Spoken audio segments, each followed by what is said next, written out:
Après l'utilisation du 49.3 pour faire passer en force la très contestée réforme des retraites, les oppositions s'organisent à l'Assemblée nationale. 2 motions de censure ont été déposées hier après-midi, l'une par le Rassemblement national, l'autre transpartisane à l'initiative du groupe Lyot.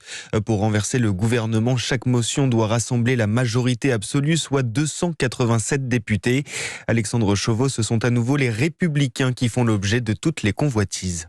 Oui, et cette fois pas de la part du gouvernement, mais des différents groupes d'opposition, puisque la motion du groupe Lyot a besoin des voix de la droite pour obtenir une majorité. Il en faudrait au total entre 25 et 30, un chiffre a priori inatteignable, la plupart ne souhaitant pas mêler leur voix à celle de la NUPES. Aucun n'a d'ailleurs signé la motion transpartisane, une démarche que regrette la gauche, qui néanmoins ne désespère pas de convaincre ses collègues de droite. L'insoumis Éric Coquerel. Oui, on le regrette, mais c'était compliqué parce qu'on savait que la direction des LR avait mis la barre assez haute par rapport à ça.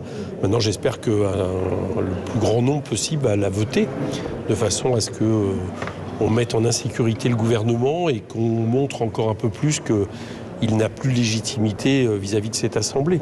Les 2 motions seront débattues lundi après-midi dans l'hémicycle. Elisabeth Borne en a fait un référendum pour ou contre la réforme. Et malgré l'absence de majorité trouvée pour pouvoir aller au vote jeudi, la Première ministre ne devrait donc pas avoir à rendre la démission de son gouvernement. Alexandre Chauveau du service politique d'Europe 1.